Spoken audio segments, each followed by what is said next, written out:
Welcome everybody back to Dandrew, and we are in the office. The first time we're doing this. The first time, finally. So nice. This is taking too long. Posters, yeah. These were like every poster in my room put together, minus Minecraft. Yes. And minus one extra Dark Knight Rises poster because there are too many. I feel like there's a few I could have put up here. I might actually still be able to on some parts. Tiny ones, yeah. Really little, but yeah. But This anyway, is cool. Yeah, I like it. Mm-hmm. So today we're gonna talk about anime. Yay! No, okay. More specific. Is this a controversial topic from the get-go? Well, more controversial.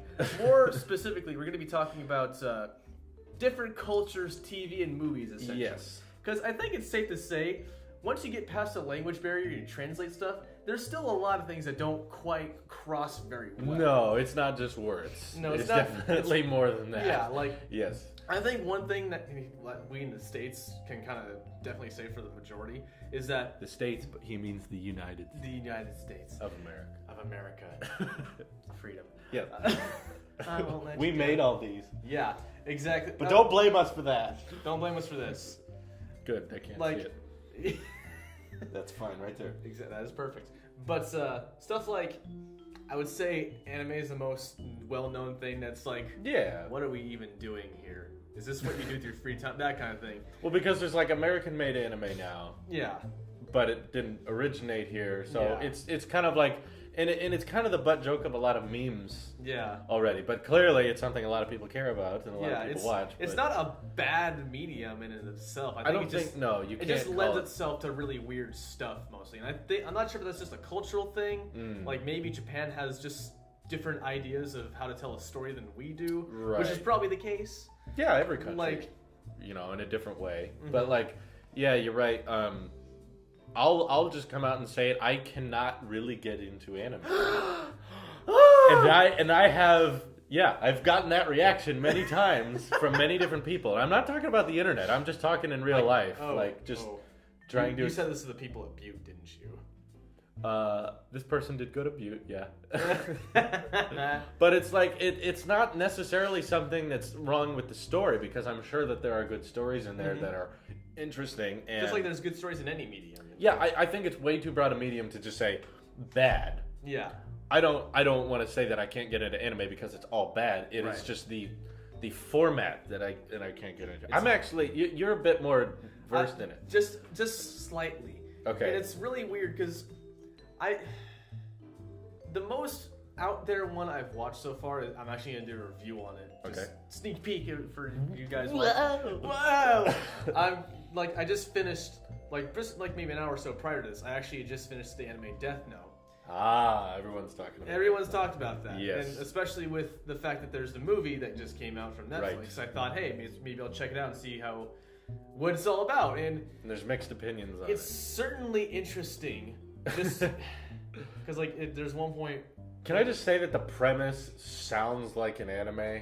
Yeah. Like even if you told me the premise of Death Note and didn't say it was an anime, I'd be like, that sounds like an anime. Exactly.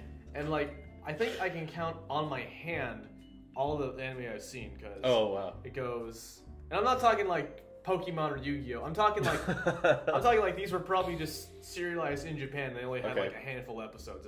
As I found most of the really well-known ones do, I guess. So let's see, Cowboy Bebop, which is like the anime as I understand it. Samurai Champloo, Trigun. Death Note. There was one. And are these known for being like really, really good, or are these kind of just the McDonald's of anime? You say that like McDonald's can't be good, but like. Well, what I mean by McDonald's, I love McDonald's, but all I'm saying is like this the is why mainstream. I want to do this topic, because from what I understand, Cowboy Bebop, the reason why it's so like popular, not even just among like anime fans, but like general audiences here in America. Okay. Is because of the fact that it definitely has a style, but it draws on like a lot of stereotypically and traditionally American genres and whatnot. Like, there's a cowboy. There's some cowboy elements here, like spaghetti westerns. A lot of it's derived from like noir and whatnot. It's kind of things like that. And the one that came after, Champloo, which the same guy who I believe wrote Bebop worked on this. It's a mix of like Edo period Japan, so like there's still a samurai and whatnot, but it's on the tail end of things, so it's like a changing time. But for some reason he decided, screw it, let's throw hip hop into the mix. And there's like references to tagging. Oh wow. And there's like beatboxing and weird stuff. It's like so I'm not against it. I just want to understand what the thought process was. Right. Because I think in the reason, like am I repeating myself? But bebop lends itself so well is because it's more readily familiar with us. Gotcha. So it's kind of the gateway. Kind of. The gateway anime.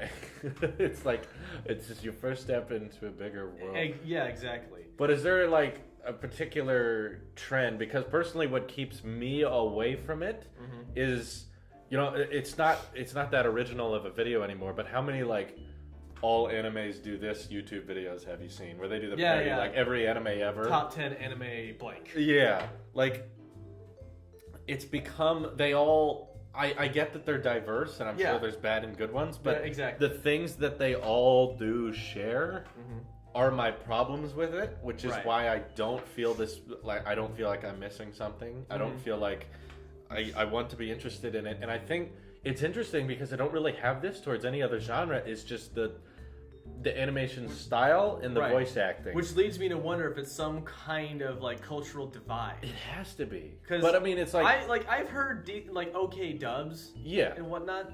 Like I think Cowboy Bebop is like that one in a million anime where it's like, no, you watch this in English, because if you watch it in Japanese, it just doesn't have the right punch to it. Right. And it makes sense because it's predominantly in English. You know, it's an American-centered like setting and whatnot, and a lot of draws on that. Right. But something like Death Note probably would make more sense if you like listen to it in Japanese, which I would just be at a loss because like I don't understand the inflection stuff. Like, because when you break everything down to subtitles, you don't get as much emotion, and especially that's kind of the confusing thing about anime is like maybe it's because they started with their root language that wasn't our own, but like when they're describing something or when someone's passionate about something. Yeah. In fact, that's the problem with it is every emotion, literally every breath has to be turned up to 100 to... Yeah. And not only that, it's a bad impression, but you're onto something there. But like everything has to be overdone. Yeah, like one thing to the top with the. And not only that, I think the problem with bringing it over here is that once we start dubbing, it kind of throws off the original meaning at times. Yeah, like there's like you lose some. Like some of the I think the best ones obviously are going to do a better job of like getting that acting down. But even then, you're just thinking to yourself, something's not right. Like how do they line it up? And but it's clearly like anime is a very popular thing in the States now. Yeah. So it's not just a over the seas thing, but it's definitely like. It's kind of a yes or no for a lot of Americans because, like, and even if you say yes, there's no guarantees of like general broad sweeping enjoyment. Right, because there's a ton of Americans who love anime, but at the same time, there's almost this like stench with it. Yeah, like if you like anime, it's like effectively saying you're a second-class citizen or something. Which I don't believe. No, exactly. It's totally fine that you like things that I don't. I have no problem with that. It's just like it's almost. What's it? Here, you use a lot of metaphors. Let me drop one on you. Do it. Someone who likes anime doesn't necessarily like this thing, but it's almost like when you see someone who drives a Prius. Okay. You're like, there's a certain stench with them. There's like, oh, he drives a Prius. Yeah. And then when you really think about it, you're like, well, what does that have to do with it? I feel like part of it is sometimes like there's overzealous fans. Like I know one guy, I'm not going to say names, but he was convinced that anime was like the best thing, and I showed him the show Archer, which I'm not going to act like that has like the most phenomenal animation, but it's still generally nice. It's like it looks nice, the acting's good, and he's just like, it was good even if it had terrible animation. I'm like, what are you talking about? It's perfectly fine.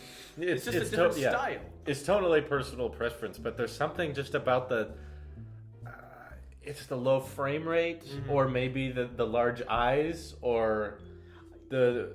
One thing that always confuses me, because I know that in general these are supposed to be Japanese characters, but maybe there's a disconnect in my brain because it just, I don't know, maybe when animation is involved and it's like that certain style, and you can't really get finer details properly unless it's like really exaggerated. You can't tell if it's like an American or a Japanese person unless it's like something super obvious about it. I don't know. Like if they're Asian, sometimes the characters, they literally do not have eyes.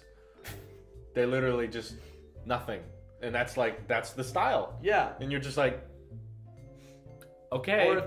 Or if it's like an American, like they did this in Death Note at one point. Uh-huh. They had this one American, like stereotypical blonde, blue eyes, just really prominent. Super American. It's like, yeah, like this was Hitler's dream of an Aryan man.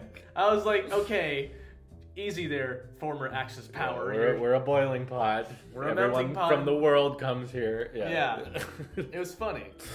But well, I think that's part of it, is that you can't convey subtlety very easily with anime. It's a very non-subtle art form, it seems. I'm sure. Insert counterpoint in the comments below. I'm sure, because I'm not an expert in this field. Nor am I. I'm just very cursory. Yes, you're getting the perspective of two outsiders. Yeah, like that. That's what you're hearing right now. And for me, it almost feels like I can't take a show seriously when the style is just like everything's either 0 or 100 with the voice acting, especially like that. I think if I had to put my finger on it, that would be the biggest thing, is that I start to cringe a little bit when I start hearing that he's the star, or the like when it's a really weird emphasis on things. And I'm not saying I don't like female voice acting. I love voice acting of any kind, but there's something too generic and template about. There's one character in Death Note, and she really talks like she's a valley girl, and it's like, I really hope he writes your name and you just drop, because it was like, so stereotypically high pitched. Like, I can't get there. And when they do that, it's like, I'm sorry, maybe it's because I live in the States, but no one I know talks like exactly. That. So, but okay. Before we get any farther, this isn't supposed to be an indictment of anime. I'm not trying to be disrespectful. No, exactly. And not only that, but like, let's talk about other things that we've kind of experienced here now. Because I remember you talked to me about, I think it was either Germany or Russia, and how they tried to do Everybody Loves Raymond. Yes, this is not single-handedly an anime thing. This is not. There's a whole documentary. I'm not sure if it's still on Netflix, but if you can find it, totally worth the watch, about the producer of Everybody Loves Raymond going to Russia and trying to teach it to them. It was insanely difficult because their form of comedy was all slapstick, and people did not dress like normal people. They dressed like models, even though they're walking around their living room, they have like high heels on, like they're at a giant party. And the joke is that like when Deborah hits Raymond, like he jumps up and down and holds his nose, and the producer of Everybody Loves Raymond was like, you wouldn't do that. Yeah, that's not the point. It's just, it'd be like if. And what's interesting is that at the end of the documentary, it turns out that show, once they finally get a hold of the script and the style, it became the #1 comedy show in Russia. Like it did really well. I'm thinking of I'm open to suggestions. Same, yeah. Another show, incidentally, as well as also that was taken to Russia, was what was it? Prison Break. Yeah, Prison Break, from what I understand, a decently popular show here in America. I mean, I never got into it, but I never hear people rave about it. But it was popular enough to last several seasons. Yeah. Somebody held an audience. Yeah, people decided, hey, let's take this to Russia, but it just collapsed because Russian people don't even. They literally have no regard for people in their prison system. They're just like, okay, so screw you. And it's like, no, but he's innocent. I don't care. I give no craps. Right, and so it doesn't translate well, and I think what we're experiencing is just kind of the opposite side of that. Maybe it's just the way the language sounds from their original country that makes it hard to get into. But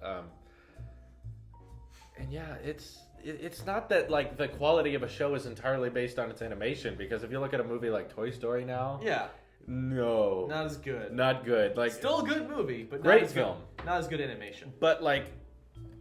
The voice actors and the performances, they act like people. Yeah. And like, there's even a lot of moments in Toy Story where they kind of do a lot of adult things that kids wouldn't get, like when Mr. Potato Head takes his lips off. Yeah. And starts tapping his. Exactly. And it was like, see, they're acting like human beings, even though they're not human. Whereas anime, for me personally, is a lot of human-looking. But they act over-exaggerated. But they act way louder and way more exaggerated than what I'm used to. And I don't know if necessarily that's the reason I can't get into it, but that's really all I can point to. I wonder if there's a reason for that. Like, isn't it like a thing that they are generally more reserved? in Japan. I don't know.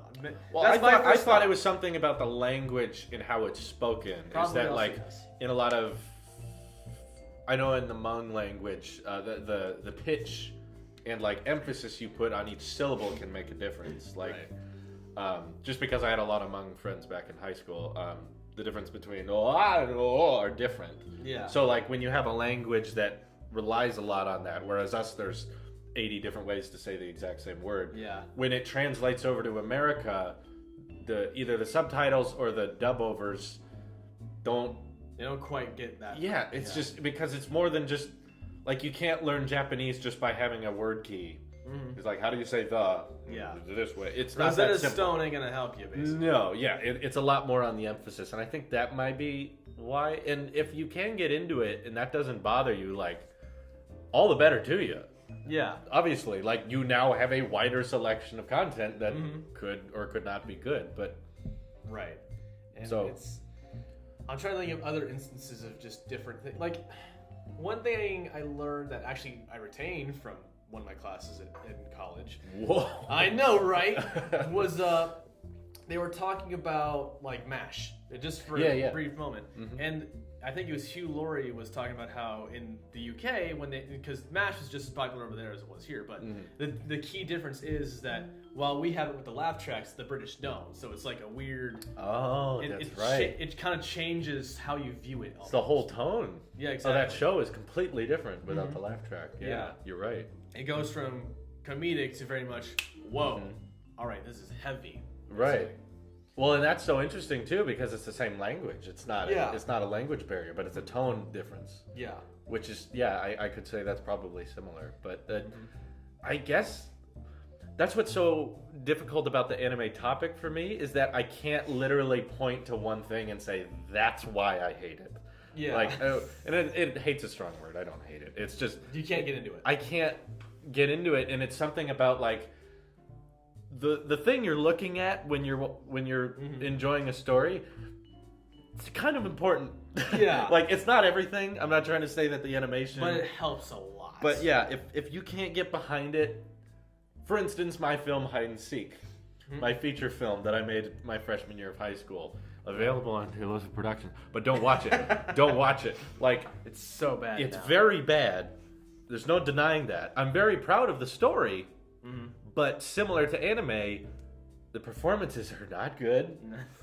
We didn't know how cameras work. The cinematography's not good. Literally, like the day before we started shooting, I got a DSLR for the first time. Like before that, I had a camcorder, and then I was like, "Ooh, rings! Let's start filming a movie." And that's why Hide and Seek is not a good movie. Like, I'm very proud of the script. I saved the script for that film. Like, I still have it. Because I was so proud of, like, the overarching characters, about betrayal, the metaphors about, like, the twists of someone being your worst enemy and then becoming your best friend. Yeah. Like, I'm really proud of all the characters I made there. But it was told in such a crappy way. But the total package is just crap.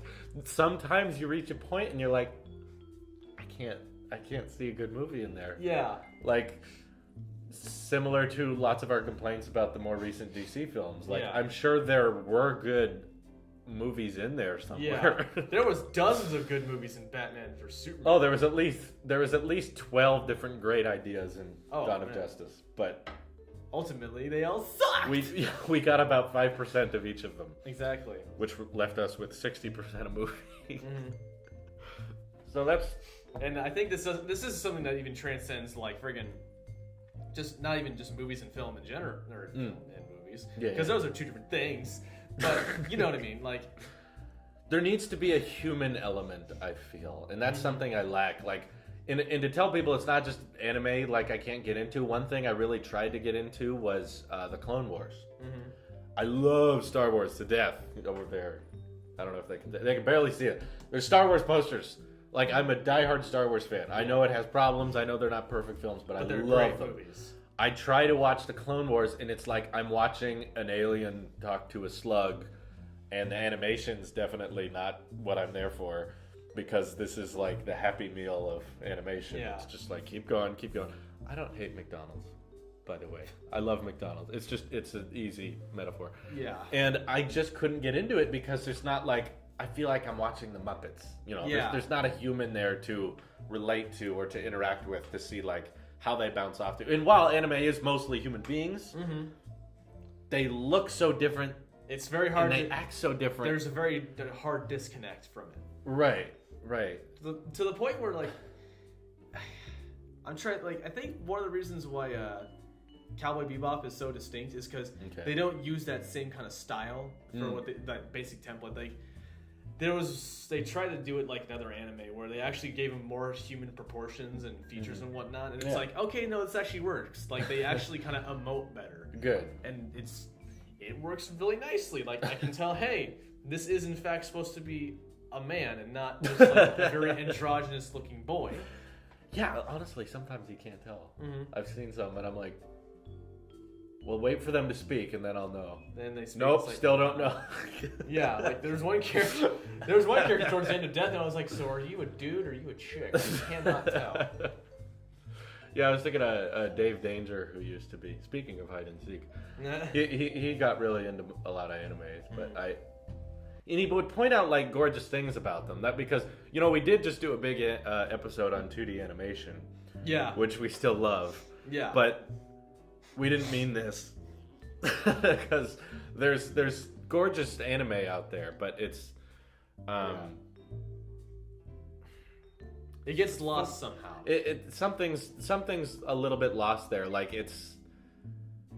why can't I put a finger on it? Because it's not like I'm trying to say that anime artists are bad artists. It's just there was a lot of people I knew in high school who did like anime art, and it was really good. They actually did a couple of me, which, while I don't want to show the internet, I was very fond of. I was like, oh, look, it's me. That's cool. It's just that their own little style. I had a friend who did that, and I was like, I look hilarious. This is perfect. But something about it, like, just because it looks good on paper does not mean it needs to come to life. And I do legitimately, I am very happy for you if you can enjoy it. Like, if you can look past all this, wonderful. I'm not trying to say you're an idiot or you're bad for liking anime, but it's just, I think it's the non-human element. It's just that I can't relate to people who don't act like people. And don't really convey the look of a human being. Whereas like Buzz Lightyear doesn't look like a human, but he sounds like a person. Yeah. Part of me wonders if it's also like maybe it's like to our ears kind of thing as well, because like okay, so it's Bebop and something else that makes more sense in English, because I can't remember what it's called, but it's something inspired by Shakespeare and Romeo and Juliet, and it's a really weird take on it. But when you listen to it in Japanese, it's like, what? It doesn't work as well because you're trying to based off Shakespeare, who is an English poet.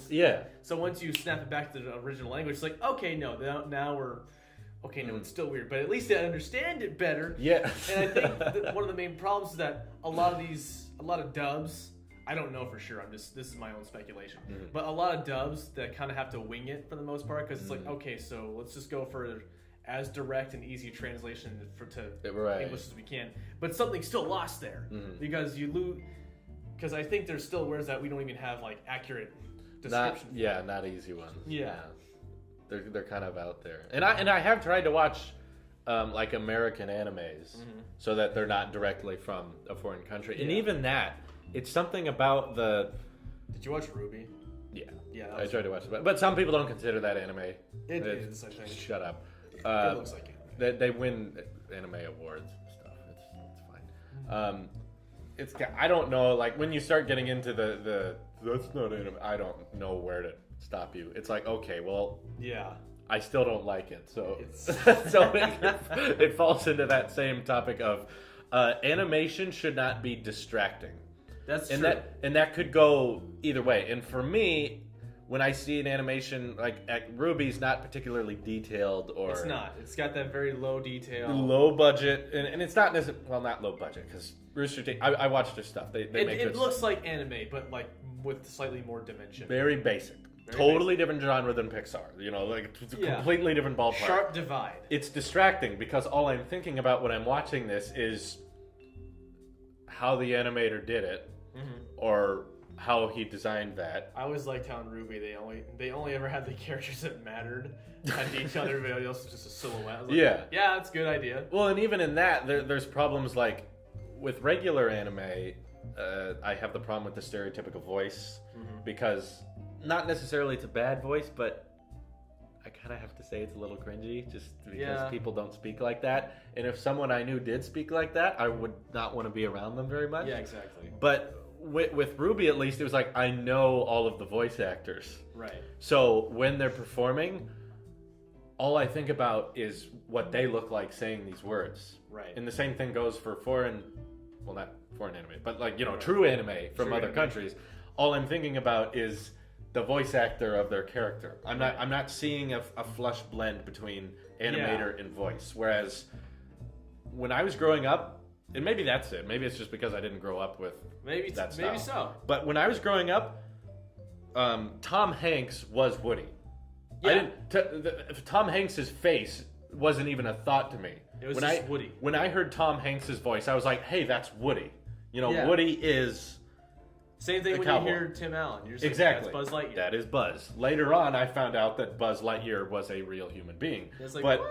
Yeah, but growing up, I just saw a very even flesh. Let's take a like different example. Well, that's kind of spinning off that. Like, okay.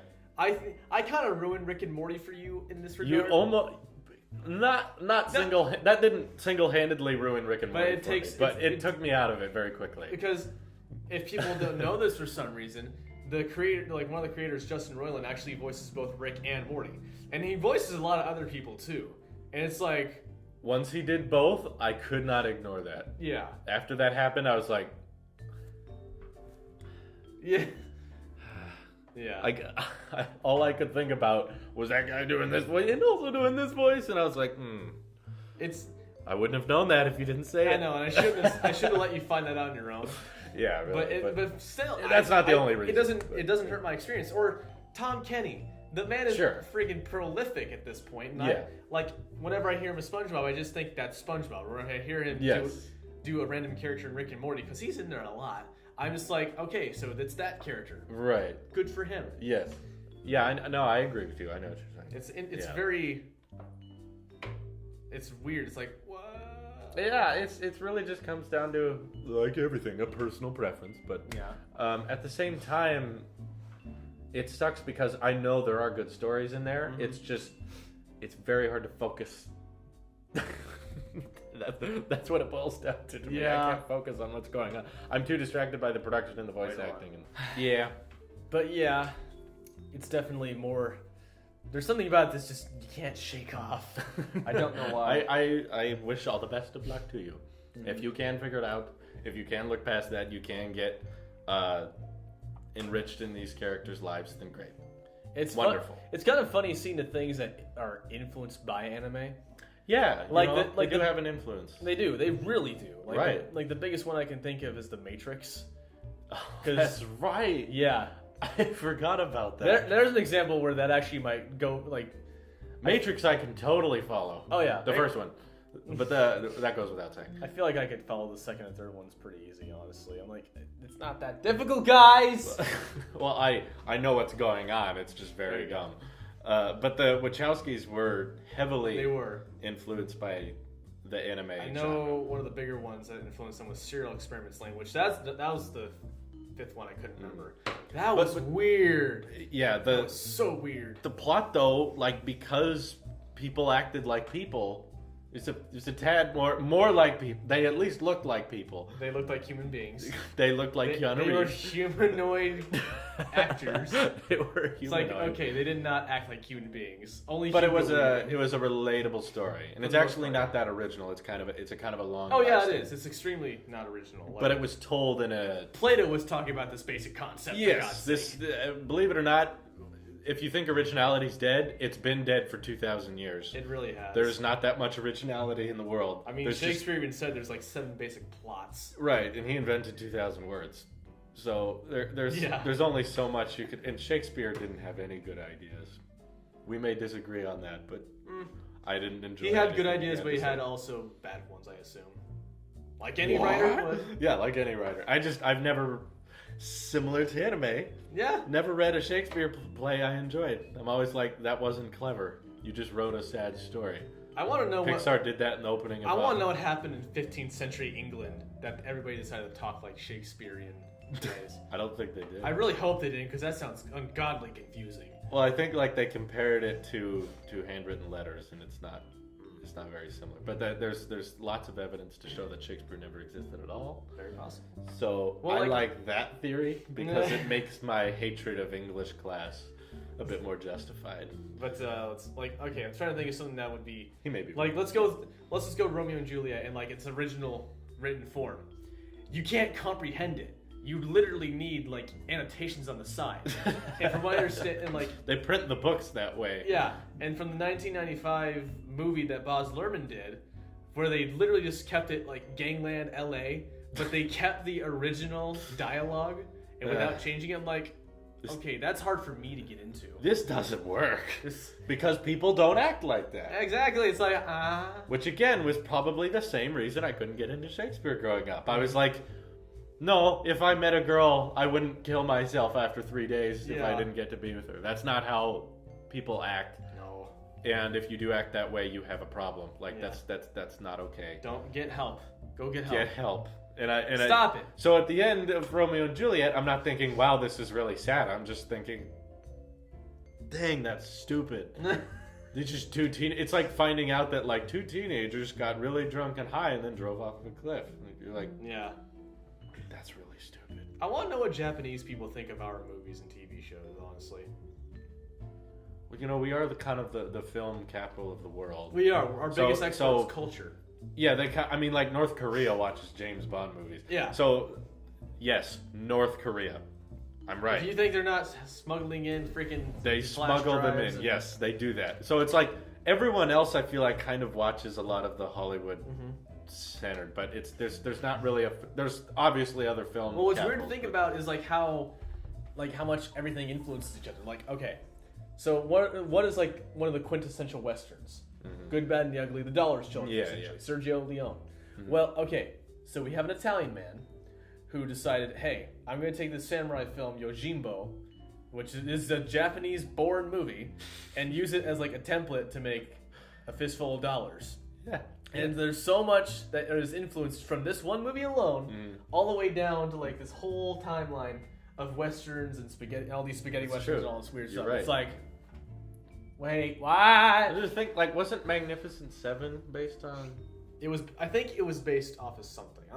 Might have been based off Seven Samurai. Yeah, something like that. That's what it was, yes. I'm not sure, but I don't know for sure either, but I believe that's what it was. We can for sure say that there have been tremendous influence from other countries on American films. And in turn, we have influenced those countries back. Oh yeah, it's totally two-way street. Definitely. And it's like all they're doing is catering to the audiences of their nation, which is totally justifiable. Coca-Cola does that with their soda. Mm-hmm. Try Coca-Cola in Africa, it tastes very different. Yeah. It's weird. Powerade in Italy tastes just alien. Isn't that weird how different humans are? Yeah. It's like, I don't think bugs are like that, but or other animals. It's just like, cats like this, but humans are so diverse. Yeah. Just dependent on where you're from. It's very intriguing to observe all the differences.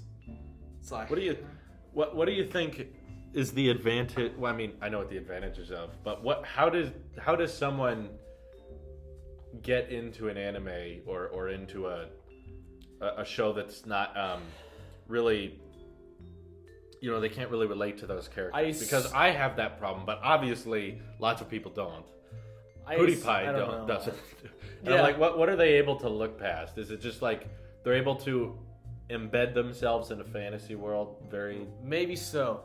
I don't know. I can only do it with certain things, and even then I'm just like, like I could get into Portal, and that's very non-human. Yeah, You are a human, but that's about it. There's no other human in that whole realm. There's just something that's very.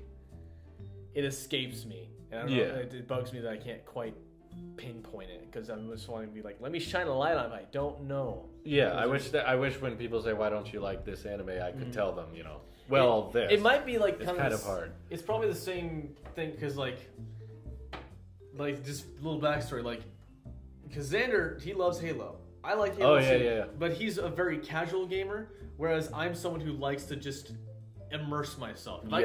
If I could have one of those really weirdly specific VR sets where I could run around and jump and stuff, I totally would do that all the time. Yes, Xander likes to stick his toe in the water, and you like to dive in head first. I like to wrap myself in a blanket made of it, basically. You want to really get into it. I do. Yeah. And then when we try to show Xander New Vegas, he just doesn't play it right. He doesn't like the idea of you have to take time. RPGs. Yeah, exactly. Yeah, he can't just... Maybe it's just the way some people's brains are wired. It has to be. Yeah, it has to be. And you guys have fairly similar upbringings, but you're totally different in your personal taste that way. It's just the way you were born or grown up, or he's used to turning on the game and playing it, and you're used to finding out more, finding out every little backstory. And be like, Right. Whereas Xander's just like, let's turn it on and play. Let's focus on that. But... Right. It's on the other side of the horizon. Yes. I didn't know there was so much green in the galaxy. Exactly. Oh, man. Yeah. Well, that sums it up for me, if you have any closing thoughts. I'm trying to think. I know, like, I was going to say something about, like, English-speaking countries and Germany and German humor. The Office is another good example. Yeah. Two totally different shows. Yeah. I'm trying to think. Okay. It's not the accent. It's not the language. It's literally just the style of humor. Have you tried to watch the British Office? No, I haven't. Oh, I can't. I think British humor is just in general dry. Way like.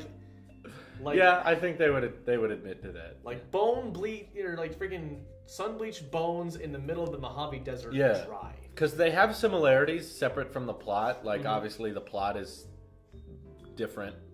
The American Office has a very different plot than the British Office, but same kind of characters. They both get very, very awkward, but... different kinds of awkward. The American awkward is just funnier somehow. It's very hard to describe, whereas the British awkward is like... In the American Office, you get a little bit of that, but you can still laugh at it. I don't like the writers of those shows are genius. And to kind of take the other side of the spectrum, like I remember one show I actually really liked from the UK was Spaced, and the same guy who worked on Shaun of the Dead, Baby Driver, and all that stuff. Edgar Wright. Edgar Wright, yeah. Yeah, he worked on the show, and like nice. A lot of it was like each episode was just kind of spoofing American films and whatnot. And I was like, okay, I can kind of get behind this. I want to know like where the disconnect is for most people, though. Yeah, really. Because like I know one of the reasons I think they can see this, but this Dunkirk. Here. I know you were telling me like a reason you couldn't quite get into it was just because something about it didn't translate well. I guess like wasn't it like a dialogue thing? Barely any dialogue in Dunkirk, and part of it was that everyone looked the same. There was barely any distinguishable traits to people. It was like there's Tom Hardy, and then there's like 5 guys on the beach that all have black hair and pale skin, and they're all about the same height. England! And they're wearing the same thing. Well, one of them's French. But one of them's French. And you can tell when he's French when he speaks, but no one speaks. So I was like, who's the protagonist? We're following 3 plot lines, and I can't get behind it, which sucks because I'm a huge Chris Nolan fan. But yeah, it's a similar. You're right. Yeah. It's a similar kind of disconnect. Is there anything else over here that might help? I don't know. We still need to talk about The Lone Rangers. We will talk. People hate that movie. That's actually not a bad movie. We need to rewatch that. I think we should. It's a really good movie. Like here in the next couple of days, we're gonna have to rewatch this and talk. It's not great. Not great. Full disclosure, there's plenty of problems with it. Enjoyable though. But I think it was over. I think the reason I like it was because it tanked so hard and no one liked it. I was like, hey, yeah, it's like no, they tried. Whereas if that would have gotten a 90% and $1 billion, I would have been like, yeah. Let's see. Anything? Luckily, it didn't get a half-baked sequel. I'm trying to think. Is Star Wars hated by any particular culture on the planet? I feel like culture. There's definitely a lot of people who don't like it. Okay, well, the Trekkies don't count. No. There's like my favorite YouTube channel hates Star Wars, but culture, no. I know that they don't do that well in China, but it's not because of any kind of hate. It's really just like they kind of missed the sci-fi phase. Right. They weren't in the space race. No. And like I remember talking to my friend over in Germany, he's born there. He's from the country. Yeah. I asked him, was like, okay, so like just as a baseline American example, are superheroes as like enjoyable or liked over there? He's like, I mean, not really. Probably not Captain America. Probably not. No. I feel like Superman is kind of universally enjoyed. Yeah, Superman's Jesus. Right. But for the most part, like superhero like characters aren't just as enjoyed overseas by, I guess, Europe. Right. Yeah. I don't know how. Same with burgers are very popular here. Yeah. Not so much everywhere else. Yeah. It's interesting how like food and movies can go hand in hand sometimes. It's interesting. Yeah. That's very odd. And when they cross, I really want to watch that Everybody Loves Raymond documentary again. I remember really enjoying it. I'm interested in this now. It was fascinating. Yeah. I just loved seeing like an American guy try to describe humor too. Because that show has brilliant humor. If you've ever watched Everybody Loves Raymond. I remember my dad used to watch the crap out of it. Oh, I love that show. They took it off Netflix, sadly, so I don't get to watch it anymore. But still, that documentary is fascinating. If you just, I don't know, I don't remember the name, but I'm sure if you search "Everybody Loves Raymond," Russia, it'll show up. Yeah. But anyway, so that's gonna wrap it up for this one. Thanks everybody for coming by. We'll see you in the next one. Take care.